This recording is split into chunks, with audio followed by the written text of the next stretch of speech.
Sob, bagaimana kabar kalian semua? Semoga dalam keadaan sehat selalu dan diberi kelancaran dalam segala aktivitasnya.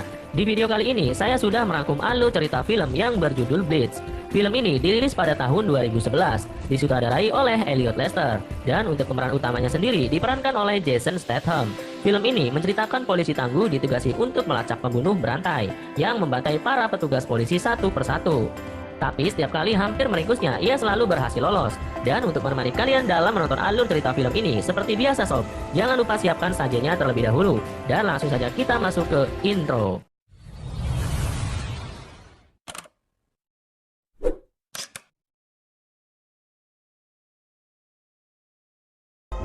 Di awal film kita akan diperlihatkan pria yang terbangun di sofa saat malam hari. Ketika dia melihat keluar jendela, dia menyaksikan 3 orang anak remaja yang mencurigakan. Dan sosok pria ini adalah sersan Tom Brand. Dia langsung menghampiri mereka dengan membawa tongkat hoki. Dan benar saja, apa yang dicurigai ternyata anak muda itu sedang mencongkel pintu mobil. Tom yang memang adalah seorang polisi langsung saja menghajar mereka.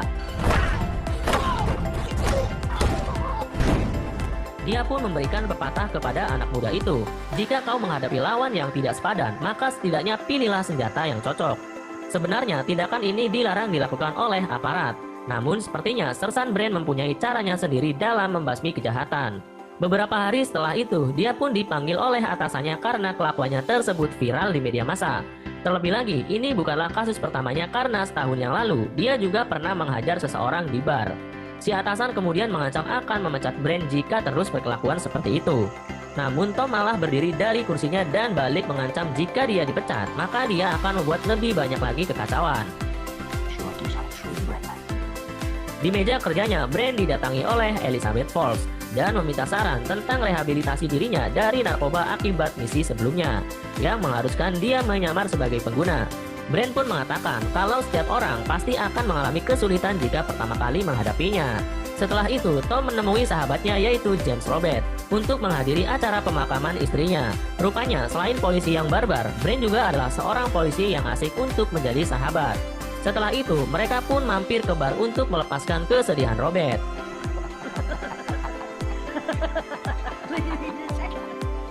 Sampai di suatu malam, seorang polisi wanita yang sedang berpatroli tiba-tiba mendapatkan penyerangan yang membuatnya tewas seketika.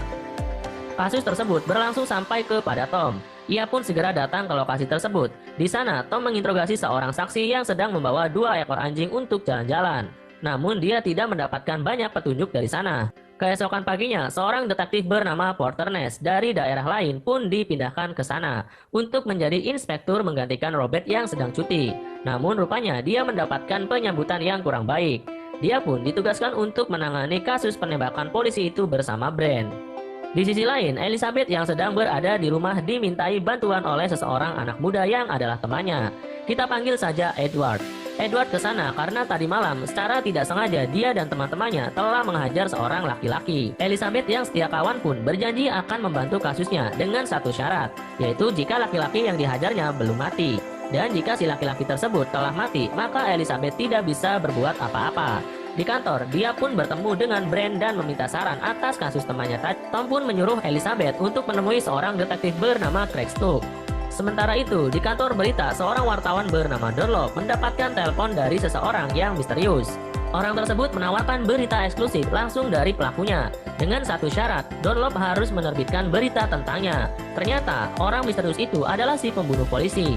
Dia pun mengatakan akan ada 8 kasus lagi ke depannya tentang pembunuhan polisi. Dan hari itu akan menjadi kasus yang kedua. Setelah menelpon, si pembunuh itu segera menghampiri polisi yang sedang di dalam mobil. Tanpa banyak basa-basi, dia langsung menghabisi polisi tersebut. Kasus kedua itu jelas membuat heboh kepolisian. Tom akhirnya menemui Ragnar, yang adalah seorang tunawisma pemberi informasi untuk polisi. Namun adalah keputusan yang salah jika mengharapkan uang kepada Tom sebagai ganti dari informasi yang telah dia berikan. Ragnar akhirnya dengan terpaksa memberikan informasi secara gratis, yaitu dia mengetahui seseorang bernama Barry Weiss yang dikeluarkan dari keanggotaan Peacock Gym karena mengupload video pembakaran seekor anjing polisi di YouTube. Ketika ditanya, Barry Weiss mengatakan bahwa itu adalah latihan. Tom pun langsung menuju Peacock Gym untuk mendapatkan informasi lebih banyak lagi. Malam harinya, dia berkunjung ke rumah Porter Ness untuk saling mendekatkan diri karena mereka harus bekerja sama dalam kasus ini. Porter pun sempat curhat tentang alasan mengapa dia dipindahkan. Ternyata di sana dia menghajar seorang pedofil karena lolos dari jerat hukum dengan sangat licik. Porter yang sudah putus asa dengan karirnya malah dipindahkan ke daerah Tom dan malah diangkat menjadi inspektur. Keesokan paginya, scene berpindah memperlihatkan kehidupan Robert yang masih berkabung. Ditambah saat dia ingin kembali bekerja, dia malah disarankan untuk pensiun dini oleh atasannya. Namun Robert menolak saran tersebut dan memilih untuk tetap bekerja. Walaupun sekarang dia menjadi polisi lapangan. Sementara itu, Brand dan Porter mulai mendatangi kediaman Barry Weiss, yang ternyata Barry Weiss adalah si pembunuh polisi yang kita lihat tadi. Namun Porter dan Brand tidak bisa menemukan bukti apapun saat itu.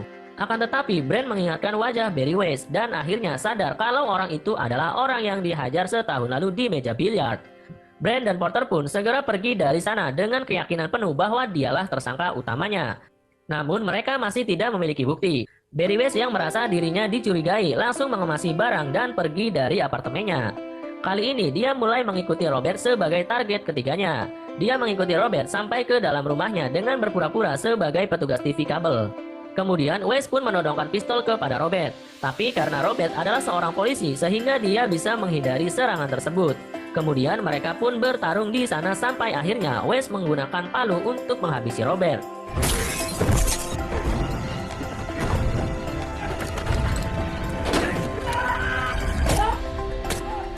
Emang dasar nih orang gak ada akhlak. Dia sempat-sempatnya menonton kuis di TV sambil ngemil di samping mayat Robert.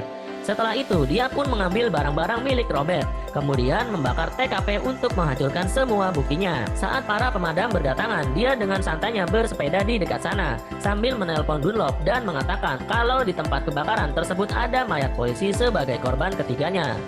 Di sini juga adalah yang pertama kalinya Weiss memperkenalkan dirinya kepada Dunlop, dengan nama samaran sebagai Blitz. Setelah itu, Weiss menyimpan barang-barang milik Robert di bagasi sebuah mobil yang terletak di sebuah gedung tua. Keesokan harinya, kantor polisi kembali heboh. 3 kali mereka sudah kecolongan oleh psikopat berdarah dingin itu. Brand yang baru masuk pun langsung dikagetkan dengan kabar pembunuhan yang terjadi dengan sahabatnya sendiri. Ketika menyelidiki barang-barang bukti yang tersisa, dia menemukan sebuah kertas keanggotaan dari Peacock Gym. Brand menyuruh anak buahnya untuk mencari informasi apakah Robert pernah menjadi anggota Peacock Gym atau tidak. Di sisi lain, Ragnar yang melihat bahwa ada cuan dari kasus tersebut, kemudian memutuskan untuk menyelidiki kasus tersebut seorang diri. Ragnar pun segera pergi ke tempat parkiran tersebut, lalu kemudian menemukan mobil Weiss yang sudah terparkir lama di sana. Dan saat dia mencongkel bagasinya, dia menemukan barang-barang milik Robert sebagai bukti pembunuhan ketiga. Namun dasar manusia cuan bukannya segera lapor ke polisi, dia malah menawarkan informasi tersebut kepada Dunlop, si wartawan. Dia meminta imbalan sebesar 50.000 pound sterling. Dunlop yang memang membutuhkan informasi tersebut langsung menyetujuinya, dan mereka pun akhirnya pergi ke tempat parkiran itu di mana Weiss menyimpan senjata dan barang bukti lainnya. Ragnar pun mengatakan kalau dia tahu identitas asli dari si Blitz. Tapi tanpa mereka sadari, Barry Weiss ada di dekat sana dan sedang memperhatikan gerak-gerik mereka. Alhasil setelah Ragnar dan Dunlop pergi, Weiss pun segera memindahkan barang bukti yang disimpannya di sana. Saat Ragnar dan Dunlop melakukan transaksi di sebuah bar, Ragnar meminta uangnya terlebih dahulu, dan setelah itu dia akan memberikan nama asli dari si Blitz. Ragnar yang tidak percaya kalau uang yang diberikan oleh Dunlop berjumlah 50 pounds memutuskan untuk menghitungnya sendiri di dalam toilet. Akan tetapi, tak lama setelah itu, Barry Weiss tiba-tiba masuk ke dalam toilet, dan dengan senyum psikopatnya, dia mengintimidasi Ragnar. Sedangkan Ragnar tidak bisa melawan sedikit pun, dan hanya bisa menggigil ketakutan. Ragnar pun akhirnya harus meregang nyawa di dalam sebuah kloset. Sedangkan Barry Weiss pergi dari sana dengan uang sebanyak 50.000 pounds di tangannya. Sementara itu, Elizabeth yang sedang mengurus kasus temannya kini menemui detektif Craig. Elizabeth pun diminta untuk menemaninya minum-minum semalaman suntuk jika ingin temannya dihapus jadi tersangka. Karena ternyata laki-laki yang mereka pukuli masih hidup. Elizabeth yang merasa tidak ada masalah dengan itu akhirnya menemani Craig minum-minuman sampai larut malam. Di luar kafe terlihat Barry Weiss yang sedang memantau Elizabeth. Rupanya Elizabeth akan menjadi korban selanjutnya dari aksi si Blitz. Brand yang sedang mencari data dari Barry Weiss menemukan bahwa dia sudah berulang kali ditangkap karena kejahatan yang sangat ringan. Dan alangkah mengejutkannya, nama-nama petugas yang menangkapnya dulu adalah nama-nama petugas yang kini menjadi korban dari si Blitz. Dia pun menemukan Elizabeth adalah salah satu petugas yang pernah menangkapnya. Seketika, Brand menyuruh anggotanya untuk menuju ke rumah Elizabeth saat itu juga.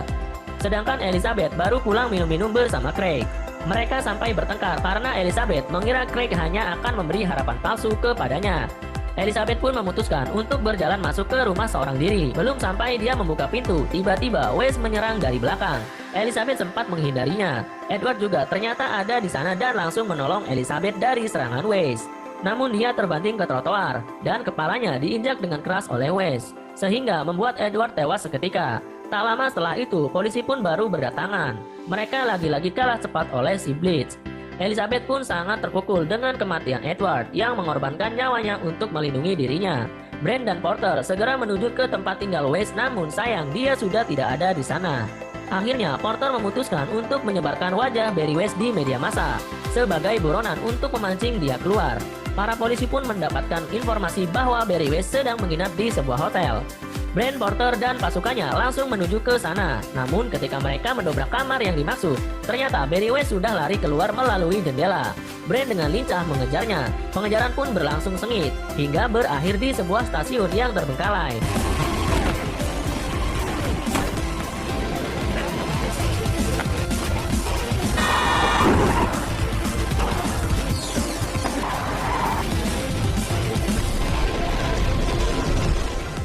Namun para anggota polisi lain keburu datang dan mencegahnya. Barry West pun ditangkap sambil tersenyum tanpa terluka sedikit pun. Di dalam ruang interogasi, Barry West memasang muka songongnya, meminta pengacara dan sepotong roti sandwich. Si pengacara berkata, jika dalam waktu 2 hari ke depan mereka tidak segera menuntut West, maka mereka harus membebaskannya tanpa syarat. Sedangkan Porter dan Brand tidak bisa segera menuntutnya karena mereka tidak memiliki bukti yang sangat cukup. Porter mengatakan kepada atasannya kalau Barry West adalah orang yang pintar. Dia menghapus semua jejak yang ditinggalkan sehingga sangat sulit untuk menuntutnya. Brand dan Porter pun mampir di sebuah kafe. Mereka sudah kehabisan cara untuk menuntut West. Kemudian Brand teringat dengan cerita tentang Porter yang menghajar seorang pelaku pedofil di luar jalur hukum. Brand menyarankan jika West tidak bisa dihukum maka dia harus diselesaikan dengan cara di luar hukum, yaitu dengan tangannya sendiri. Namun saat itu Porter tidak menyetujuinya dan pergi dari sana. Kemudian Brand kembali bertemu dengan West. Ini dia mengingatkan West dengan kasus setahun lalu saat West dihajar oleh dirinya di meja biliar. Rupanya saat itu Brand menghajar West bukan tanpa alasan, tapi karena West memukuli sepasang suami istri di sana. Brand juga memanas-manasi West dengan menceritakan bahwa teman-teman polisinya tertawa ketika rekaman CCTV diputar di persidangan. Brand akhirnya menyuruh West untuk mengaku saja karena di luar sana justru akan lebih berbahaya bagi dirinya. Namun West dengan sombongnya tidak mendengarkan perkataan tersebut. Sampai keesokan paginya, dia pun dibebaskan dari tahanan. Setelah mengambil barang-barangnya yang disita, dia melenggang dengan penuh kesombongan berjalan keluar dari sana. Sementara di pintu keluar, belasan reporter dari berbagai media menyambut West layaknya selebriti. Scene pun berpindah ke pemakaman Robert. Semua polisi dari divisinya ada di sana. Tak terkecuali Brand, dia menyaksikan pemakaman sahabatnya di tengah guyuran hujan. Dari kejauhan, tampak seseorang berjalan menerobos kerumunan dengan setelan polisinya. Dan ternyata orang itu adalah Barry West, yang kini menargetkan Brand sebagai korban kelimanya. Brand yang mendapatkan pesan dari seseorang langsung pergi meninggalkan pemakaman terlebih dahulu. Barry West diam-diam membuntutinya dari belakang. West pun mengikuti Brand sampai ke sebuah atap gedung. Dan ketika ada kesempatan untuk menghabisi Brand yang telah dia dapatkan, ternyata orang yang dia ikuti telah berganti. Dia bukanlah Brand, melainkan orang tersebut adalah Porter. Sedangkan Brand muncul di belakangnya dan langsung menghajar West dengan sebuah linggis. West sudah babak belur, mengancam akan menuntut mereka dan meramaikannya kepada media massa. Namun dia tidak sedikit pun menyadari bahwa nyawanya sudah di ujung tanduk. Brand akhirnya menembak West tepat di kepalanya, menggunakan pistol yang digunakan oleh West untuk melakukan pembunuhan selama ini. Porter pun mengemasi linggis dan pistolnya sebagai bukti yang akan dihilangkan. Mereka meninggalkan mayat West di atap gedung tua tersebut. Brand memutuskan bahwa kasus pembunuhan berantai para polisi adalah kasus yang tidak akan pernah terpecahkan. Dan film pun berakhir.